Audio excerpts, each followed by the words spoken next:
Hello, hello, hello. Welcome back, my beautiful people, to Good Morning with me, Misti B. Now, guys, I'm going to be honest with you. I am a woman of many talents, but I cannot sing, nor am I musically inclined. However, I absolutely love good music. I know it when I hear it. I can't repeat it. I cannot regurgitate it, but I can say to you, hey, you should check this person out because they're good at what they do. With that being said, today's guest is someone I never thought I'd be interviewing, like never in a million years. He's a world-renowned jazz pianist, a composer, billboard charting recorded artist, and an educator. And I even have my own personal story about me seeing him once at a concert. We're gonna talk more about this in just a second. I'll be right back after this break.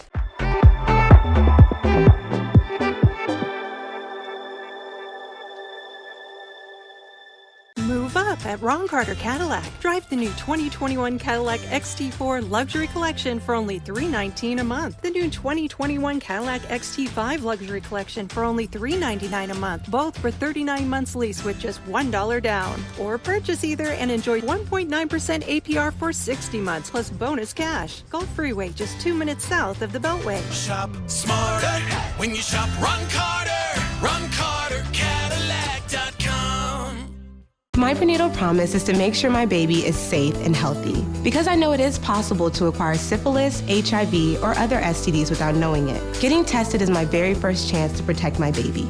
Doctors are required to give expectant mothers 3 separate tests for syphilis. If you're pregnant, ask your doctor if you're being tested properly for syphilis and other STDs. Congenital syphilis can lead to a miscarriage, stillbirth, or an infant death. Don't risk your baby's health. To find out more, visit myprenatalpromise.com.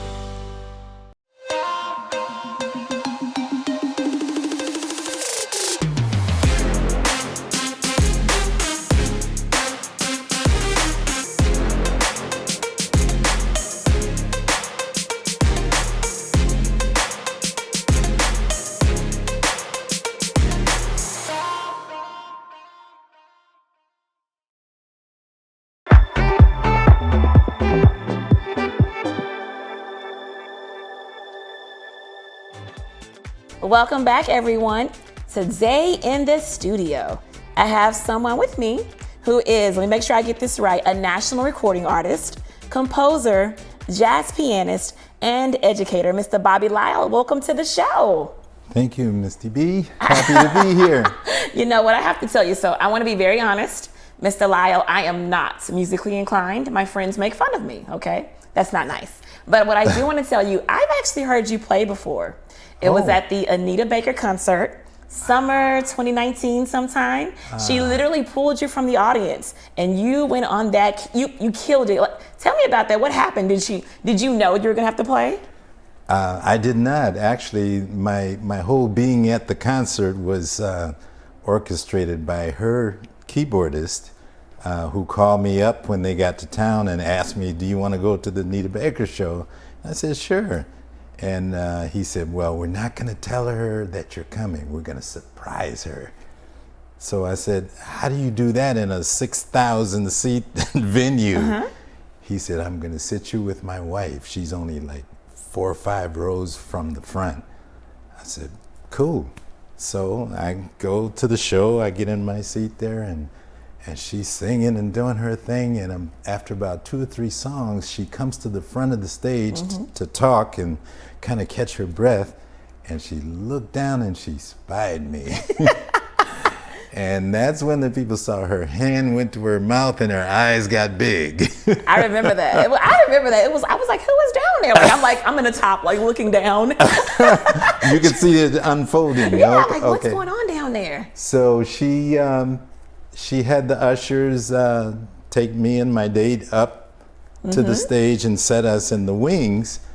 And then she continued her show. And after 2 or 3 more tunes, she decided she was going to bring me out to play. And so that was our reunion after, I don't know, 15, 20 years. Oh, wow, it had been that long. Do you remember what song you played? I remember. The very first song. I played what's the one? I think Angel. Yes, you did Angel. Angel. You did Angel, and you, oh my, the whole, like literally everybody's like, ah! I was one of those people. I am an Anita Baker fan. Like I literally have her on vinyl. Okay. So I am a true fan. But you know, I've also heard that you work with Mr. Al Jarreau. Oh yeah. That was I think between '83 and '85. I became the musical director for Brother Al Jarreau, who I miss dearly. He was such a talent and a musician's singer, because his voice was like an instrument. And with that tour, I was able to make my first trip to Europe. Oh, nice. And that was so, I can't even describe how wonderful it was, because the people in Europe were like bigger fans of Al than even back home in the States. So everywhere we went, there was just thousands of people, and they're going wild. And what year was this? This was the 80s? This is in the 80s. Oh yeah, I know you were having a grand time. So yeah, I was living my best life.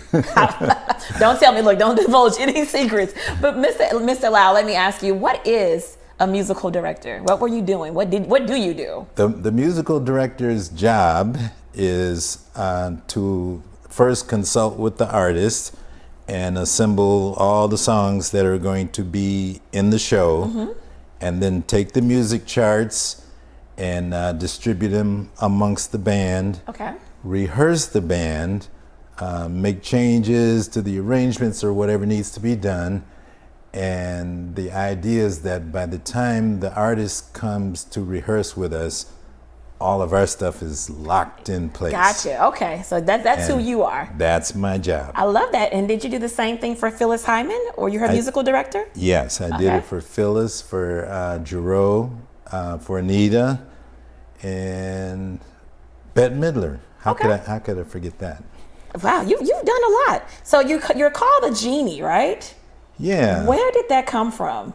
My very first album on Capitol was called The Genie, and that was me getting introduced to the contemporary jazz world. That album did well out there, and so afterwards a lot of people were still calling me the Genie, and I'm like, okay, I'm okay with that, because you know, genies, they kind of indicate magical happenings. And I've had people tell me, when you play the piano, it's magical. So I just kind of flowed with it, you know. I love that. So instead of twinkling your nose, your magic is in your fingers? In the fingertips. I love that. Favorite song you've ever played? I just have to know. This is for me. Give me your favorite today, because I know you live in the moment. Today, what's your favorite thing flowing for you? The favorite song? That you've ever played. That I've ever played? Yes. Let me see. I'll have to go in my Wayback Machine here. Go into your mental Rolodex, and you know what? While you're thinking about that. You know what?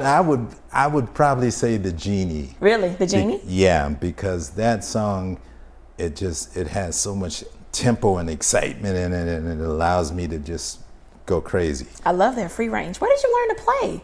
Who taught you piano? My mom was actually my first piano teacher way back in Minneapolis, Minnesota. And I had an older brother. I have an older brother, and he was the first one of us kids to take piano. And I was looking at him doing this, and I'm like, Mom, I want to do that. I want to do that. So she made me wait for a while, but I finally got to take lessons, and my brother ended up giving it up, and I ended up becoming the professional. Wow. So. Okay, and I noticed you said Minneapolis, Minnesota. Any connection to Prince? I met Prince when he was 16 years old. Okay.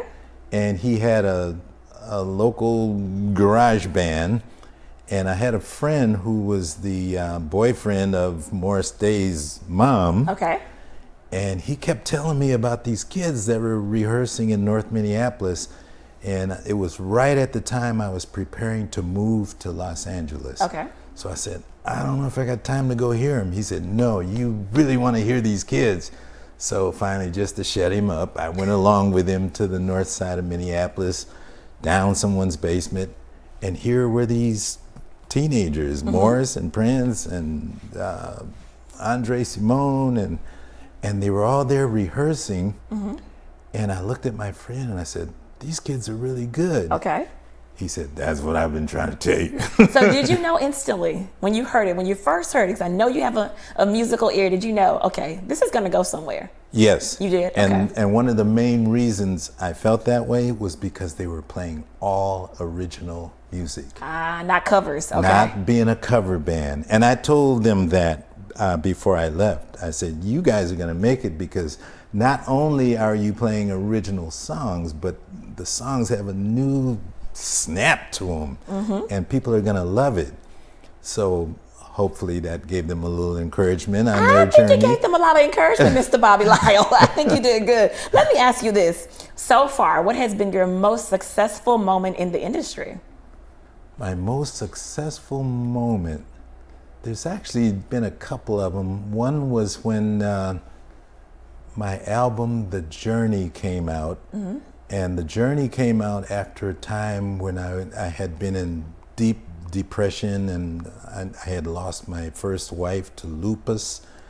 And it took me a while to start creating music again. And by the grace of God, I was finally able to pull those creative juices back out. And The Journey was my only #1 album in the Billboard chart. So something good came out of something dark. Isn't that amazing? Exactly. You know what? We're going to continue this conversation. We're going to go to break really quickly. We're going to be right back after this, guys.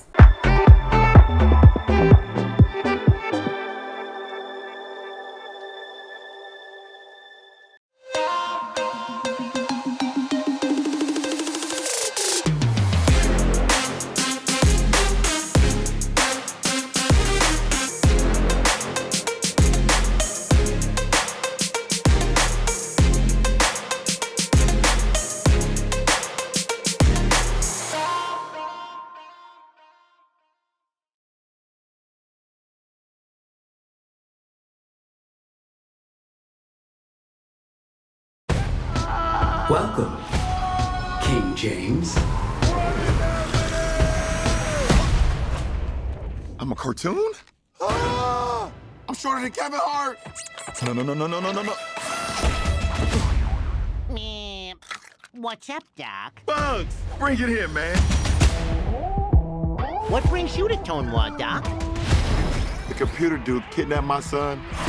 No! What in the Matrix hell? Hey, what'd you do to my son? The only way you're getting your son back is if you and I play a little basketball. You want to play me in basketball?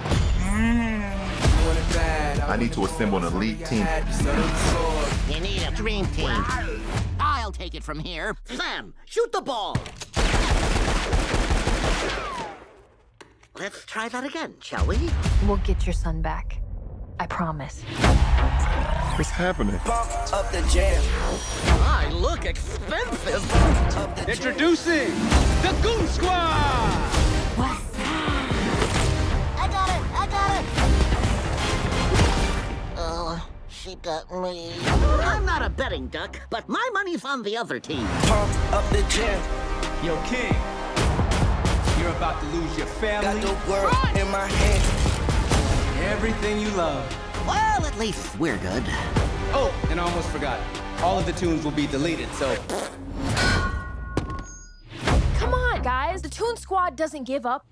If we're going out loony. Pump up the jam.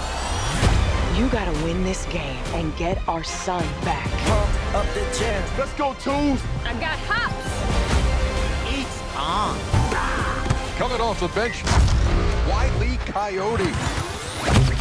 The machine's producing multiple Wile E. Coyotes.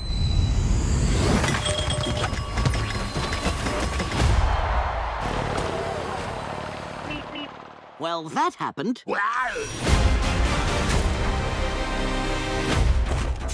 We need a boost. A secret weapon. Come on, man. Granny's out here having a martini at halftime. Haters gonna hate.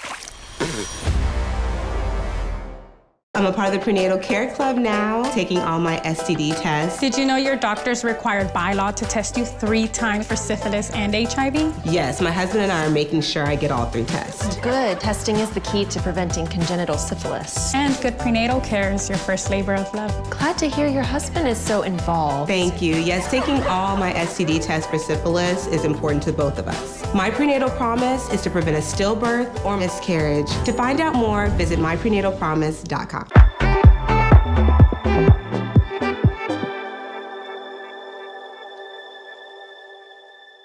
Welcome back, ladies and gents. I am still in the studio with Mr. Bobby Lyle, the magician, the genie.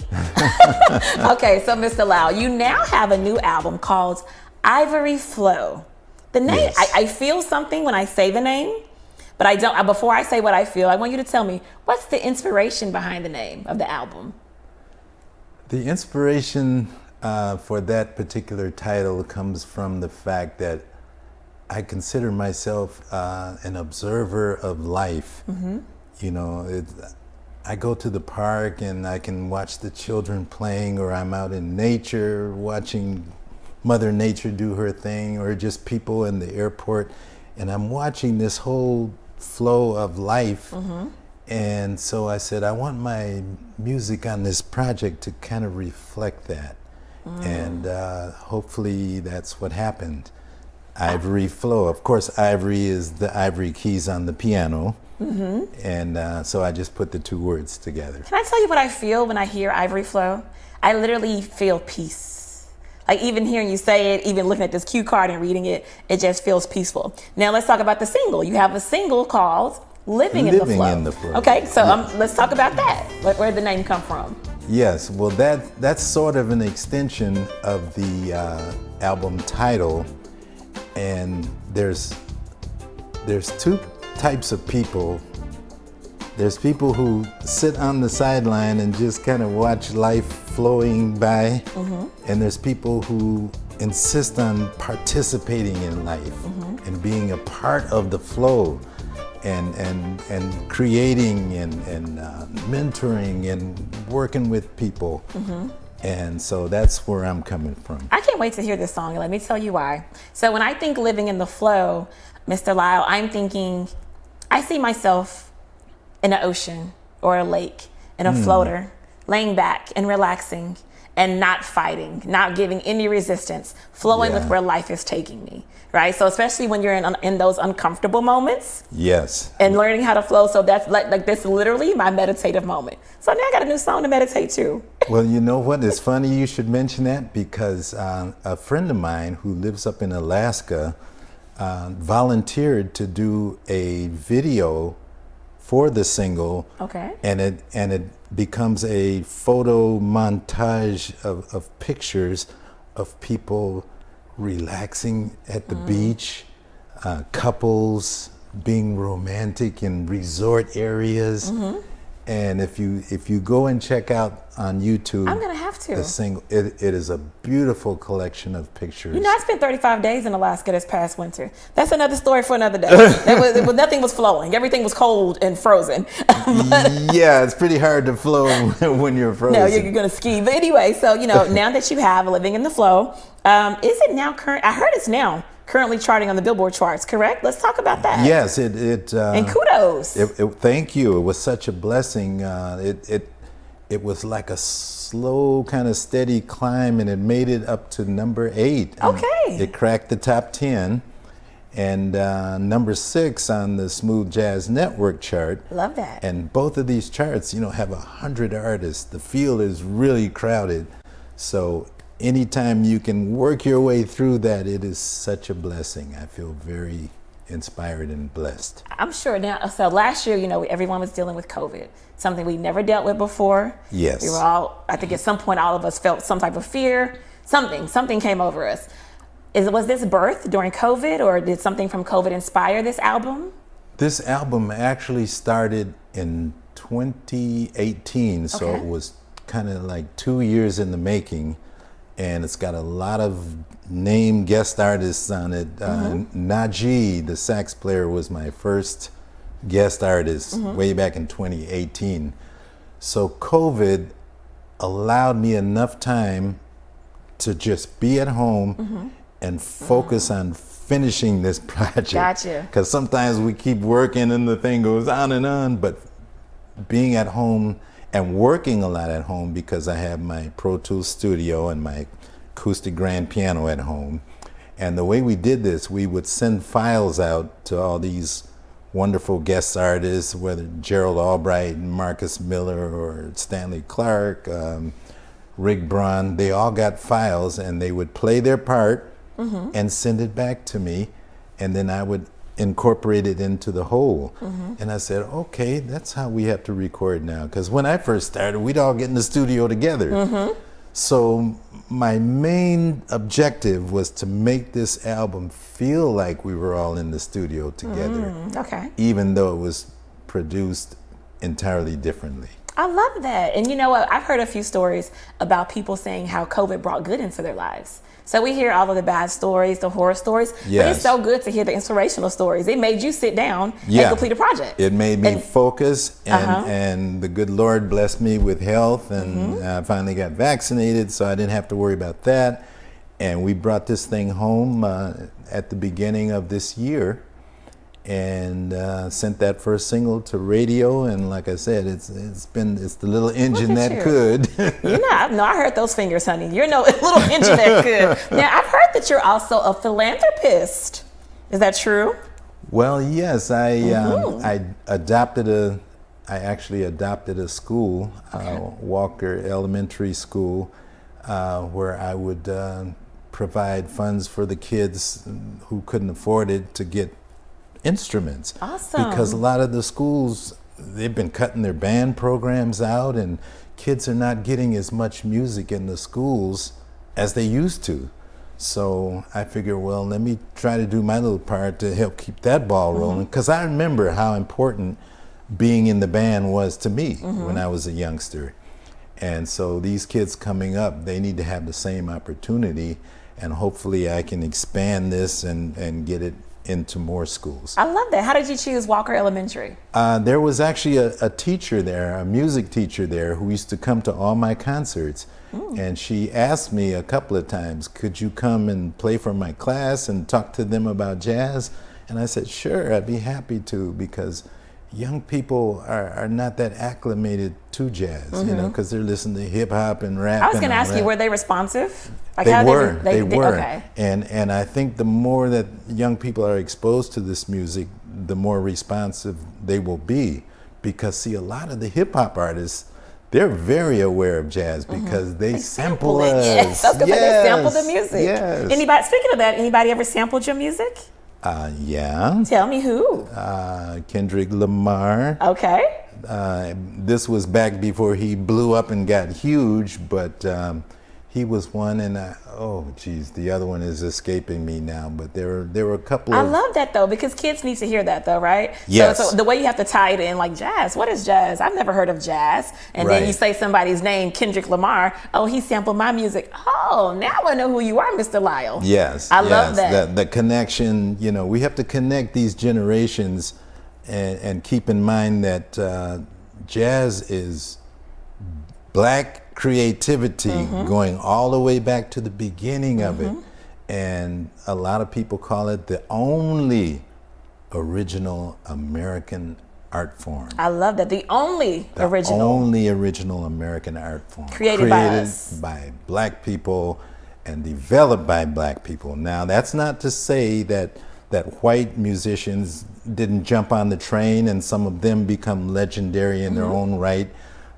Jazz is very democratic. If you can play, it doesn't matter what color you are. Absolutely. Mr. Lyle, I have to thank you for coming into the studio today. I cannot wait to hear those magical fingers again. Oh, okay. Please, so I'm going to make sure I follow you because I want to hear this new album. Yes, you can go, like I say, to my website and find out what I'm doing, where I'm playing, or I'll just inform you and send you a text or something. Thank you. Guys, make sure you look out for the Jazz Pianist. The name of the album is Ivory Flow, and the single is Living in the Flow. We'll be right back after this break.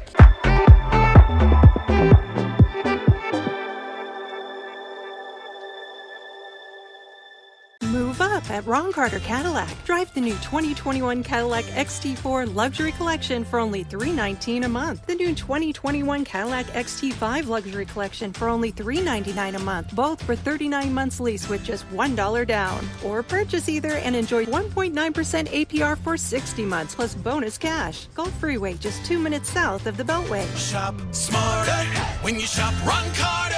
RonCarterCadillac.com. My prenatal promise is to make sure my baby is safe and healthy, because I know it is possible to acquire syphilis, HIV, or other STDs without knowing it. Getting tested is my very first chance to protect my baby. Doctors are required to give expectant mothers 3 separate tests for syphilis. If you're pregnant, ask your doctor if you're being tested properly for syphilis and other STDs. Congenital syphilis can lead to a miscarriage, stillbirth, or an infant death. Don't risk your baby's health. To find out more, visit myprenatalpromise.com.